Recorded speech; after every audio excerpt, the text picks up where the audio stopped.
Welcome to public TV news. బులెటిన్ల ముందుగా headlines. గోదావరి ఖనిలో anti ragging awareness anti drug కార్యక్రమం. సంతు సేవాలాల్ 285వ జయంతి వేడుకలు. మైపాదులో పల్సర్ బైక్ ని ఎత్తుకెళ్లిన దొంగలు. బయ్యారం మండలం CPI ML new democracy party ఆధ్వర్యంలో ధర్నా. ఇక వివరాల్లోకి వెళ్తే, మేడారంలోని హర్తా హోటల్ సమావేశం మందిరంలో ములుగు జిల్లా కలెక్టర్ ఇలా త్రిపాఠి ఆధ్వర్యంలో పారిశుద్ధ నిర్వహణ శిక్షణ కార్యక్రమాన్ని నిర్వహించారు. ఈ కార్యక్రమానికి ముఖ్య అతిథిగా మంత్రి అనసూయ సీతక్క, పంచాయతీరాజ్ కమిషనర్ అనితా రామచంద్రన్ హాజరయ్యారు. ఈ సందర్భంగా మంత్రి మాట్లాడుతూ ప్లాస్టిక్ ఫ్రీ జాతరగా నిర్వహించాలని అధికారులకు సూచించారు. జాతర సమయం దగ్గర పడుతున్న తరుణంలో భక్తుల తాకిడి రోజు రోజుకి పెరుగుతుంది కాబట్టి అధికారులు భక్తులకు ఎలాంటి ఇబ్బందులు తలెత్తకుండా చూడాలని అన్నారు. భక్తులకు ముఖ్యంగా నిరంతరం త్రాగునీరు అందించాలని అన్నారు. జాతర ముగిసిన అనంతరం కూడా మమ్మరంగా పారిశుద్ధ పనులు కొనసాగించాలని అన్నారు. నా నెంబర్ కూడా టెక్స్ట్ మెసేజ్ పెట్టండి. తప్పకుండా నేను కూడా ఇప్పుడు ఎట్లా ఇక్కడే ఉంటాము. ఈ 1 వీక్ దాదాపుగా రేపటి నుంచి మరి ఇక్కడే ఉంటాము. కాబట్టి మీరందరి యొక్క సూచనలు, సలహాలు, సేవ, శ్రమను కూడా అడుగుతున్నాం. మీ శ్రమను అడుగుతున్నాం, మీ శక్తిని అడుగుతున్నాం, మీ సేవను అడుగుతున్నాం, మీ ఆలోచనను కూడా మేము అడుగుతా ఉన్నాం. అందరం కలిసి ఈ జాతరను శుభ్రమైనటువంటి జాతరగా, పరిశుభ్రమైనటువంటి జాతరగా మంచిగా, ఎందుకంటే జాతర అంటే ఎప్పుడు దుబ్బ అని అంటుంది. ఎంత వద్దనుకున్నా అది ప్రాబ్లం కనబడుతుంది ఎక్కడైనా, ఎంత చేసినా. ఇంకా మనము భక్తులకు కూడా కొద్దిగా అవేర్నెస్ ఇవ్వడం, తర్వాత షాపర్స్ అంటే బిజినెస్ పర్సన్స్ కూడా, చిన్న వెండర్స్ ఎవరైతే ఉన్నారో వాళ్ళకు కూడా మన వెంకయ్య ఒక అనౌన్స్మెంట్ చేయాలి. ఎవరు షాప్ ముంగట చెత్త కనబడితే వాళ్ళకి 500 ఫైన్ ముందు నుంచి అది చేయాలి. తర్వాత ఆ రోడ్డు మీదకి కూడా వచ్చినాయి, ఒక మార్కింగ్ లాగా అయితే వేయండి. కొంచెం షాప్స్ కిందికి పోవాలి. విపరీతంగా తాకిడి కూడా పెరిగింది. ఇప్పుడే ఇంకా 2 డేస్ అయితే ఇంకా అది పెరుగుతుంది. కాబట్టి మీ అందరి యొక్క సేవలను మేము ఆహ్వానిస్తూ మీకు అందరికి కూడా మేము తోడుగా ఉంటామని తెలియజేస్తూ, మనందరి యొక్క సహకారంతో శానిటేషన్, డ్రింకింగ్ వాటర్ ఈ 2 కూడా నా దగ్గరే ఉంది. ఈ సమ్మర్ ఎండలు కూడా బాగా వచ్చేసినాయి వాస్తవానికి ఈ జాతర. కాబట్టి మంచినీటి సమస్య కూడా ఉంది. కాబట్టి వాళ్ళతో కూడా తప్పకుండా మళ్ళీ ఒక రివ్యూ కూడా పెట్టుకుంటాము. మీరు అందరూ కూడా సహకరించి ఎక్కడ చూసినా మరి ప్లాస్టిక్ రహితంగా, అదేవిధంగా డస్ట్ రహితంగా ఉండే విధంగా సహకరిస్తారని, శ్రమిస్తారని అందరికీ విజ్ఞప్తి చేస్తూ మనస్ఫూర్తిగా ధన్యవాదాలు తెలియజేస్తాం. లాస్ట్ జాతరలో బాధ్యతలు ఇచ్చిరా లేదా నాకు తెలియదు, కానీ నా డిపార్ట్మెంట్ కాబట్టి అదేవిధంగా అక్కడ ప్రిన్సిపల్ సెక్రటరీ గారు, ఇక్కడ కమిషనర్ గారు కూడా స్పెషల్గా కేర్ తీసుకొని, ఇది మన శాఖ, మన మంత్రి గారు ఇక్కడ నుంచి ప్రాతినిధ్యం వహిస్తున్నారు. సో మనము ఇంకా బాగా చేయాలనేటువంటి ఉద్దేశంతో మిమ్మల్ని చాలామందిని ఇప్పుడు కొత్తగా కూడా కొంత అడిషనల్గా కూడా తీసుకోవచ్చు. ఏది ఏమైనా మనందరికీ ఇష్టదైవ, అదేవిధంగా ఇంటిల వేపులుగా ఉన్నటువంటి దైవం. ఎందుకంటే ఆ బిడ్డలు ఆదివాసీ బిడ్డలు, ఆ బిడ్డలు ఆదివాసుల కోసమే ఆనాడు పోరాటం చేశారు. కానీ అందరి తల్లులుగా వారు ప్రాంతాలు, కులాలు, మతాలకు అతీతంగా, అందరికి అతీతంగా అందరినీ తమ దగ్గరికి, తమ చెంతకు అంటే దర్శనానికి వచ్చే విధంగా అంత నమ్మకాన్ని, విశ్వాసాన్ని భక్తులకు ఇచ్చారు. కాబట్టి ఇట్లా కోట్ల మంది భక్తులు ఈరోజు దర్శనానికి వస్తారు. కాబట్టి వారి అంటే సన్నిధిలో మీరందరూ పనిచేసేటువంటి గొప్ప అవకాశం వచ్చిందనే మనం భావించాలి. ఎవరు ఇది ఒక పనిష్మెంట్గా కాకుండా ఒక అవకాశం, ఛాలెంజ్, ఆపర్చునిటీగా. చాలామంది అధికారులు పాపము ఎలక్షన్స్ కోడ్ తోటి లేదా వివిధ రకాలుగా పోతుంటే వాళ్ళు బాధపడుకుంటూ పోతున్నారు. అంటే మాకు ఈ అవకాశం రాకుండా పోతుంది అని, మేము ఈ జాతర నిర్వహించే అవకాశం మాకు రాకుండా పోయిందని ఆల్రెడీ ఒక 2 months కింద పోయినటువంటి అధికారులు ఉన్నారు. డిస్ట్రిక్ట్ బాస్ అంతా ప్లాన్ చేసుకుని, అంటే ఉదాహరణకు అట్లాంటి ఫీలింగ్. ఎందుకంటే ఇది ఒక గొప్ప అవకాశం అని ఇంతమందికి సేవ చేసే ఎట్ ఏ టైంలో, అంటే 3-4 డేస్లో ఒక 1 crore పీపుల్కు మనం చేస్తూ ఉన్నాం. కాబట్టి మీరందరూ కూడా మరి మీ యొక్క విధి నిర్వహణతో పాటు మానవత్వాన్ని, మంచితనాన్ని, మంచి మనసును జోడించి మన శాఖతో పాటు ఇతర కూడా ఎక్కడైనా మీకు డిఫెక్ట్స్ ఏమైనా కనపడ్డా, లోపాలు ఎక్కడ కనపడ్డా వెంటనే ఆ సంబంధిత అధికారులకు చేరవేసి, ఇలాంటి ప్రాబ్లమ్స్ భక్తులు ఫేస్ చేస్తున్నారు, ఇట్లా ఇబ్బంది అవుతుంది కాబట్టి మనం దాన్ని సరిచేయాలి. ముఖ్యంగా కమిషనర్ గారు వారు పదవి బాధ్యతలు చేపట్టిన తర్వాత మరి సమ్మక్క సారలమ్మ దేవాలయానికి వచ్చి మీ అందరినీ కూడా ఇక్కడికి ఇన్వైట్ చేసి మీతో సమీక్షా సమావేశాన్ని నిర్వహిస్తున్నందుకు వారికి ప్రత్యేకంగా ధన్యవాదాలు. పిఆర్ కమిషనర్ గారికి, అనితా రామచంద్రన్ గారికి, అదేవిధంగా ఈ సమావేశంలో పాల్గొంటున్నటువంటి collector and SP and additional collector, మా DPO and old new DPO ఇతర డిపిఓస్, అదేవిధంగా ఇతర జిల్లా నుంచి వచ్చినటువంటి డిపిఓస్, అదేవిధంగా DLPOs, MPDOs, PS, sanitation workers, మిగతా అందరి ఆల్ డిపార్ట్మెంట్స్ అందరికీ, అదేవిధంగా డిఎస్పీలకు ఇద్దరికి, మరి ఇక్కడ ఉన్నటువంటి మీ అందరికీ పేరు పేరున హృదయపూర్వక నమస్కారాలు. మీ అందరికీ కూడా మంచి జరగాలని ఆ దేవుణ్ణి సమ్మక్క సార్లమ్మను కోరుకుంటా ఉన్నాను, మొక్కుకుంటా ఉన్నాను. మీరందరూ కూడా ఆరోగ్యంగా ఉంటూ మరి మీ యొక్క సేవల్ని ఈ లక్షలాది మంది భక్తులకు అందించేందుకు ప్రధానమైనటువంటి భూమిక శానిటేషన్ మన డిపార్ట్మెంట్. వాస్తవానికి దాదాపుగా 2 months నుంచి కూడా వెంకయ్య గారిని కూడా అభినందిస్తూ ఉన్నాను. ప్రత్యేకంగా వారు నిరంతరం కష్టపడి ఎప్పటికప్పుడు పరిశుభ్రంగా ఉంచేందుకు వారు కూడా చాలా కష్టపడుతున్నారు. ఇది 3rd జాతర వారు ఇక్కడ ఉండడము. ఎప్పుడు కూడా నేను ఇక్కడ ఎమ్మెల్యేగా ఉన్నప్పటి నుంచి నాతో పాటు అంటే నేను చెప్పిన సూచనలు సలహాలు, నేను కూడా గ్రౌండ్ నుంచి వచ్చినటువంటి వర్కర్ని, ఏదో పై నుంచి వచ్చిన వాళ్ళు కాదు, ఈ జాతి బిడ్డలుగా, ఈ ప్రాంత ప్రజాప్రతినిధిగా, ఈ ప్రాంత బిడ్డగా, అనువనువన తెలిసిన వ్యక్తిగా నా సూచనలు ఏదున్నా కూడా వారు ఎప్పటికప్పుడు అనుసరిస్తూ ఉన్నాడు. కాబట్టి ఇప్పటి వరకు శానిటేషన్ ప్రాబ్లమ్స్ రాకుండా. కర్నూలు జిల్లా ఆలూరు పట్టణం సాయిశ్రీ ప్రైవేట్ పాఠశాలలో అల్లరి చేస్తున్నాడని ఆవేశంతో 5వ తరగతి చదువుతున్న జశ్వంత్ అనే బాలుని బండలు తుడిచే కర్రతో ప్రిన్సిపల్ అర్చన కొట్టారు. దీంతో నరాలు చెయ్యి బెనికి చెయ్యి ఎత్తలేని పరిస్థితి, అలాగే చేతికి గాయం తగిలింది. దీంతో జశ్వంత్ తల్లిదండ్రులు పాఠశాల సిబ్బందితో వాగ్వాదం జరిగింది. స్థానిక పోలీస్ స్టేషన్లో ప్రిన్సిపల్ అర్చనపై కేసు నమోదు చేశారు. సిఐ ఫిర్యాదు స్వీకరించి ఎంక్వైరీ చేస్తామని తెలియజేశారు. 10 నిమిషాలు ఏంటి సార్, అసలు వచ్చినా కానీ అసలు ఏమీ తెలుసుకోకుండా ఆమె రాసి మాట్లాడుతుందే మరి.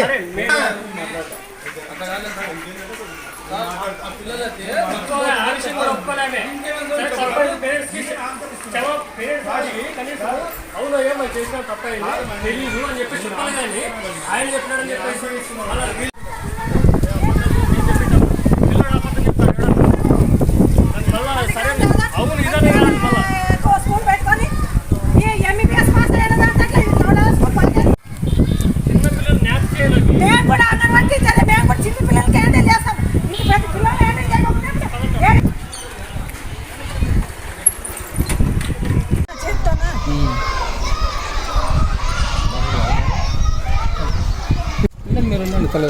మీరు అన్నారు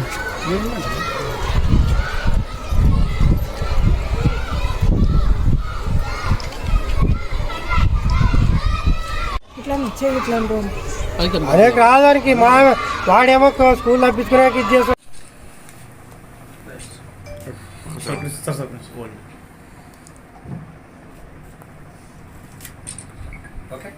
మైబాద్ పట్టణంలో అర్ధరాత్రి పులిగోపాల్ రెడ్డి నగర్ కాలనీలో దొంగల హల్చల్. ఇంటి ముందు పార్కు చేసిన రవి అనే వ్యక్తి పల్సర్ 150cc బైక్ దొంగలు ఎత్తుకెళ్లారు. సీసీ కెమెరాలో రికార్డ్ అయిన దృశ్యాలతో రవి పోలీసులకు ఫిర్యాదు చేశాడు. గోదావరి ఖనిలోని మెడికల్ కాలేజీలో యాంటీ ర్యాగింగ్ మరియు యాంటీ డ్రగ్ అవేర్నెస్ కార్యక్రమంలో Ramagundam police commissioner M Srinivasulu IPS విద్యార్థులకు యాంటీ ర్యాగింగ్ ఈవ్ టీజింగ్ పై అవగాహన కల్పించారు.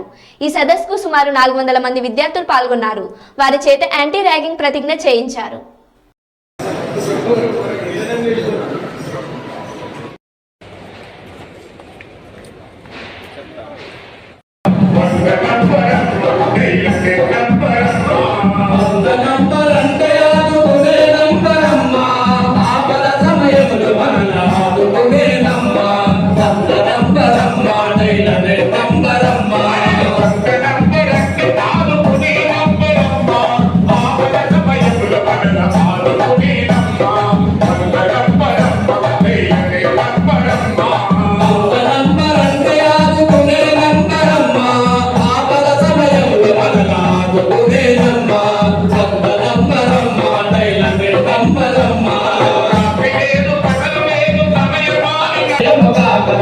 Happy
notion of competition ఉంటుంది మనకి.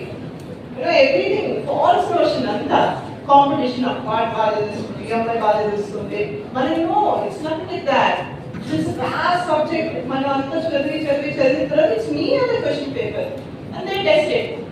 How did the other person come into the picture? No, there is no competition actually. మీరు ఒక్కసారి వెనక్కి ఆలోచిస్తే did you ever పక్కనోడి బాగా చదివేస్తున్నాడు మీరు బాగా చదివారా? స్ట్రెస్ తప్ప ఏముండదు. When you engross yourself into the subject only, you will click అవుతారు, rank వస్తుంది. Even medicine is also like that. Each one of you ఒక్కొక్క స్పెషలైజేషన్ వెళ్తారు. Cardiology, dermatology, neurology. You are so different.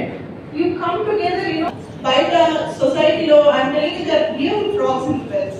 Because it requires a lot of understanding of things. Always we focus on the దాని మీద ఉండాలి. So బయట మిగతా మనకు అర్థం కాదు. But in the society, there will be so many fault lines.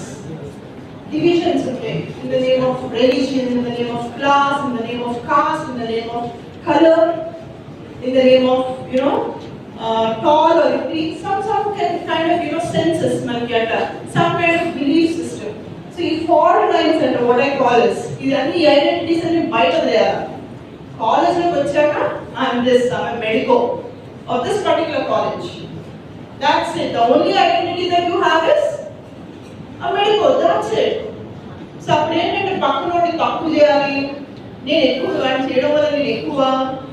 So this ఇక్కడి నుంచి అక్కడి నుంచి ఆ ఫాల్ట్ లైన్ నుంచి ర్యాగింగ్ అనే కాన్సెప్ట్ వస్తుంది. So it's psychological insecurity. Okay, దాని క్వశ్చన్ రైజ్ చేస్తున్నారు. మీ సినిమాలో చూస్తుంటారు అధ్యక్ష ఇలా జరిగింది అని. ఓకే, అండ్ అంత ఫేమస్ అయిపోయారు మీరు. ఫేమస్ దేనికి కావాలి? మీరంతా చాలా కష్టపడి ఇప్పుడైతే ఇందాక ఆమె డాక్టర్. నిజానికి నేను చెప్తాను, ఎంబీబీఎస్ సీట్ కోసం ఎంత కష్టపడతారు. నేను 2 times ప్రిపేర్ అయినా, డిగ్రీ కూడా వదిలేసాను. ఎంబీబీఎస్ ఎంట్రన్స్ రాసి ఎంబీబీఎస్ తెచ్చుకోవడానికి కోసము డిగ్రీ కూడా ఎగ్జామ్స్ రాయకుండా కూర్చొని చదివినా నాకు రాలేదు. ఇందాక డాక్టర్ గారు ఆ స్టెథోస్కోప్ వేసుకుని కూర్చున్నారు, నాకు కళ్ళు అక్కడే పోతున్నాయి. ఈవెన్ దో నా అదృష్టానికి గన్ వచ్చినా దాని మీద కన్నకి శ్రద్ధ మీద ఉంది. ఓకే, అది మీరు సాధించారు, మీరు సీట్ కొట్టినప్పుడు మీ తల్లిదండ్రులు ఎంత హ్యాపీ అయింటారు. ఓకే, సో అది ఇప్పుడు జస్ట్ ఒక చిన్న ఆనందం కోసమో, చిన్న ఏదో ఆకతాయిగా చేద్దామనో, లేకపోతే ఇంకా నాకేంటి ఇక్కడ ఎంబీబీఎస్ డాక్టర్ అయిపోయానో, నాకు ఎప్పుడు చేస్తే ఏం కాదనో అని అనుకోవద్దు. అనుకొని అదొక నాకు ఆల్రెడీ నేను చెప్పాను, నేను సీనియర్ ఎట్లా ఉండాలంటే ఒక అన్నలాగా ఉండాలి. ఒక పెద్ద మనిషి ఏమా మీకు ఏమొచ్చింది ఇక్కడ నేను చూసుకుంటారా, నీకేం టెన్షన్ పడకు అని చూసుకునేటట్టు ఉండాలి. You should be like a mentor, you should like a big brother. Okay, and మీరు ఒక 12th ఫెయిల్ అనే సినిమా వచ్చింది. ఓకే, ఐపీఎస్ అయితే అబ్బాయి ఈవెన్ టాయిలెట్ కూడా కడిగిన తర్వాత ఐపీఎస్ అయితే అది రియల్ స్టోరీ. దాంట్లో ఒక అతను ఆల్రెడీ ప్రిపేర్ అయ్యి చాలా సార్లు ఇంటర్వ్యూ రాక 4 సార్లు ఫెయిల్ అయ్యి అటెంప్ట్స్ కూడా అయిపోయి కోచింగ్ సెంటర్ పెట్టాడు. అతను ఎలా ఉంటాడు? అతను ర్యాగింగ్ చేయొచ్చుగా, అరే మీకు రాలేదా, మీరేంటి అవుతారా, మీకేంటి వస్తారా, మీ పిల్లలు ఇంతేరా, మీరు బ్యాక్గ్రౌండ్ ఇంతేరా అని అనొచ్చు కదా. It's not a background. నువ్వు ఏ స్టేజ్ లో ఉన్నావని, ఎక్కడి నుంచి వచ్చావని, ఏ రూమ్ మీద వచ్చినావని కాదు. నేను ఒక ఎగ్జాంపుల్ చెప్తాను. మా తెలిసిన వాళ్ళ ఫ్యామిలీలో ఒక డాక్టర్ ఉన్నాడు. అతను సుల్తానాబాద్లోని ఇండియన్ పబ్లిక్ పాఠశాలకు చెందిన విద్యార్థులు ఇంటర్నేషనల్ సైన్స్ ఒలింపియాడ్లో ప్రశంసనీయమైన ఫలితాలు సాధించారు. ఈ సందర్భంగా పాఠశాలలో ఏర్పాటు చేసినటువంటి విద్యార్థుల అభినందన సభలో పాఠశాల డైరెక్టర్ మాటేటి సంజీవ్ కుమార్, ప్రిన్సిపల్ కృష్ణప్రియ మాట్లాడుతూ, ఇటీవల కాలంలో ప్రముఖ పోటీ పరీక్షల సంస్థ అయిన సైన్స్ ఒలింపియాడ్ ఫౌండేషన్ నిర్వహింపబడిన ఇంటర్నేషనల్ సైన్స్ ఒలింపియాడ్లో ఐపీఎస్ పాఠశాలకు చెందినటువంటి స్నితిక, అభిజ్ఞశ్రీ, శివమయి, సాహిత్య, శ్రీవస్థల్, అభిరామ్ విద్యార్థులకు గోల్డ్ మెడల్స్ ఆఫ్ ఎక్సలెన్స్ ప్రశంస పత్రాలను గెలుచుకున్నారని హర్షం వ్యక్తం చేస్తూ భవిష్యత్తులో మరిన్ని విజయాలను నమోదు చేయాలని ఆకాంక్షించారు. విజేతలకు పుష్పగుచ్చాలను అందజేసి అభినందించారు.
ములుగు జిల్లా దేవగిరి పట్టణం గ్రామంలో సంతు సేవాలాల్ 285వ జయంతి వేడుకలకు ముఖ్య అతిథిగా తెలంగాణ రాష్ట్ర పంచాయతీరాజ్ గ్రామీణాభివృద్ధి స్త్రీ శిశు సంక్షేమ శాఖ మంత్రి వర్యులు డాక్టర్ దన్సరి అనసూయ సీతక్క హాజరయ్యారు.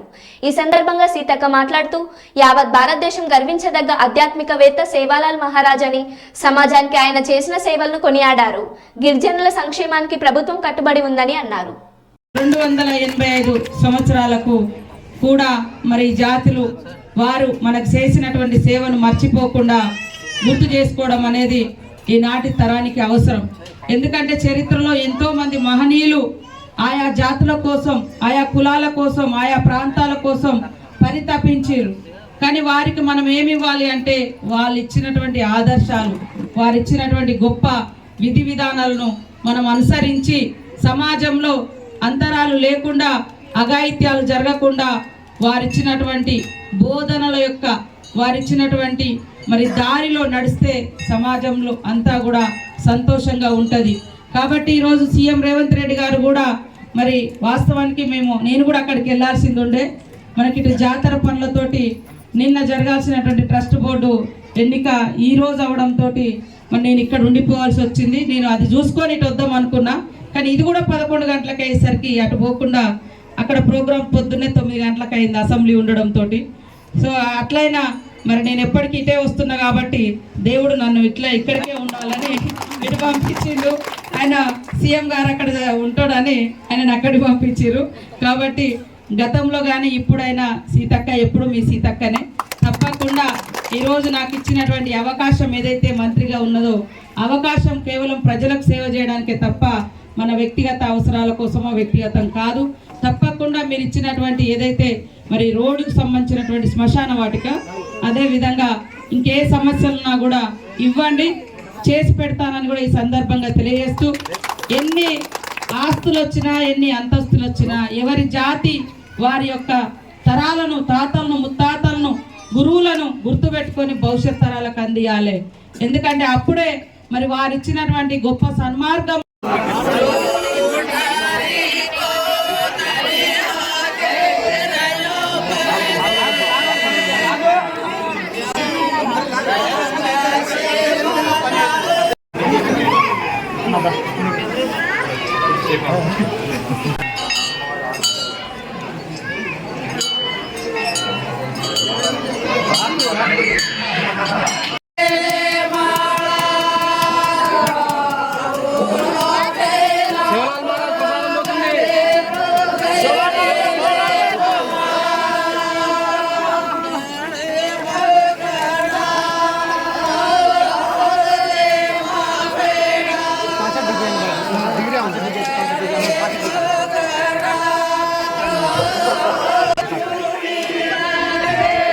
మంచిర్యాల జిల్లా మందమరి సబ్ డివిజన్ ఇరిగేషన్ కార్యాలయం నిర్వహణాధికారి డివిజన్ ఇంజనీరింగ్ శారద ప్రభుత్వ ఉద్యోగి అని మరిచి తమ బాధ్యతలను విస్మరిస్తుంది. కార్యాలయం ఏర్పాటై 3 నెలలు గడుస్తున్నా కనీసం నేమ్ బోర్డు ఏర్పాటు చేయకపోవడంతో కార్యాలయ అధికారులపై పలువురు విమర్శలు కురిపిస్తున్నారు. సబ్ డివిజన్ కార్యాలయంలో అందుబాటులో ఉండక ప్రతిరోజు ఫీల్డ్ వర్క్ పేరిట చెన్నూరు డివిజన్ కార్యాలయానికి వెళ్తుందని ఆరోపణలు వ్యక్తం అవుతున్నాయి. ఉన్నతాధికారులు పలుసార్లు మందలించిన ఆమె వ్యవహార శైలి మారకపోవడం కొసమెరుపు.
కర్నూలు జిల్లా ఆలూరు నియోజకవర్గం హోలగుంద మండలం ఎల్దర్తి బోయ మల్లికార్జున ఆలూరు అతిథి గృహంలో విలేకరుల సమావేశం నిర్వహించారు.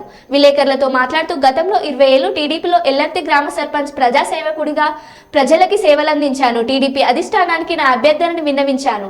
టీడీపీ జాతీయ అధ్యక్షులు చంద్రబాబు నాయుడు, రాష్ట్ర అధ్యక్షులు అచ్చెం నాయుడు సానుకూలంగా స్పందించారని తెలిపారు. ఆలూరు నియోజకవర్గ ప్రజలు టీడీపీ నుండి అవకాశం వస్తే అత్యధిక మెజార్టీతో గెలిపించాలని కోరారు.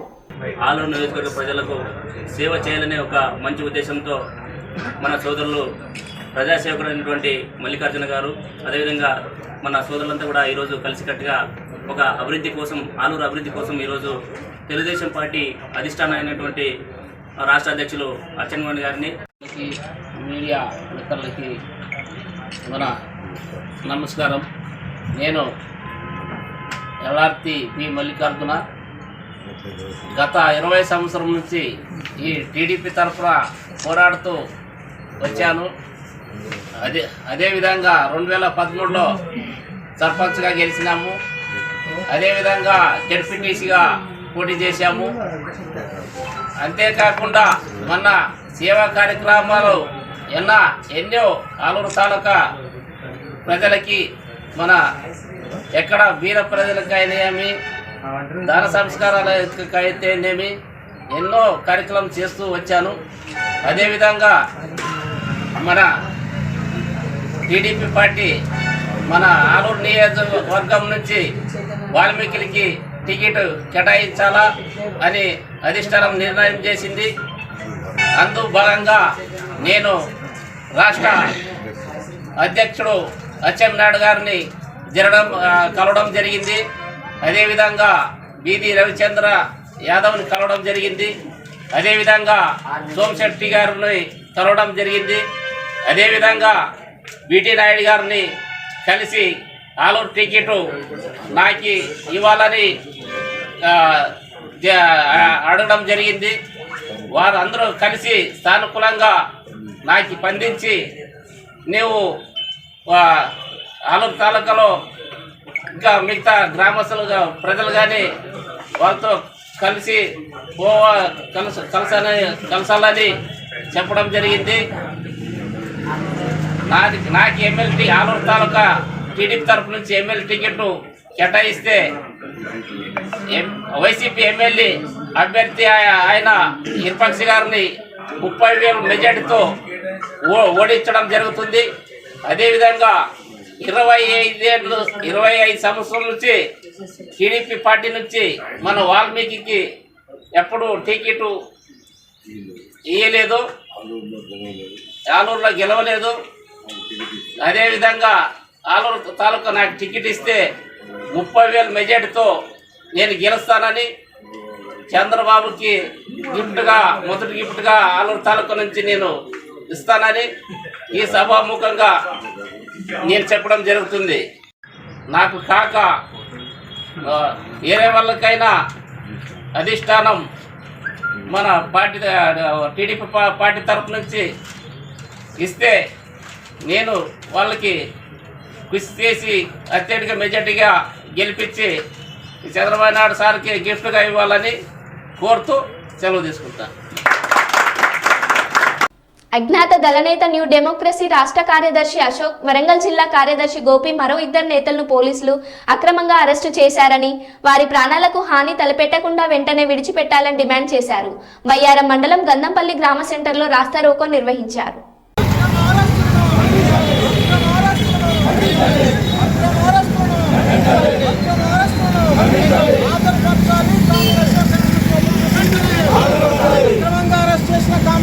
అశోకన్న గోపాలను కోర్టులో వెంటనే హాజరుపరచాలి.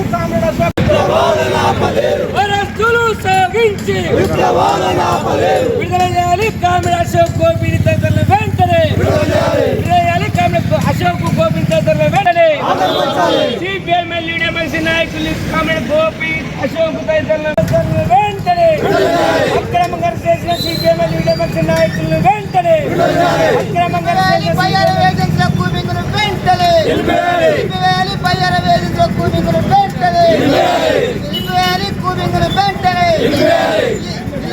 దళరాజు కోసం జరుగుతున్న కూపింగ్ వెంటనే దళరాజు కోసం జరుగుతున్న కూపింగ్ అశోకనని వెంటనే వర్ధిల్లాలి సిపిఎంఎల్ డెమోక్రసీ వర్ధిల్లాలి సిపిఎంఎల్ డెమోక్రసీ విడుదల చేయాలి కామ్రేడ్ అశోకన గోపనని వెంటనే విడుదల చేయాలి కామ్రేడ్ అశోకన గోపనని వెంటనే వర్ధిల్లాలి సిపిఎంఎల్ డెమోక్రసీ వర్ధిల్లాలి సిపిఎంఎల్ డెమోక్రసీ విడుదల చేయాలి కామ్రేడ్ అశోకనని వెంటనే సిపిఐఎంఎల్ న్యూ డెమోక్రసీ తెలంగాణ రాష్ట్ర కార్యదర్శి కామ్రేడ్ అశోక్ అన్న, వరంగల్ జిల్లా కార్యదర్శి గోపన్నతో పాటు మరో 2 దళ సభ్యుల్ని తెల్లవారుజామున పోలీసులు అక్రమంగా అరెస్టు చేయడం అనేటువంటి జరిగింది.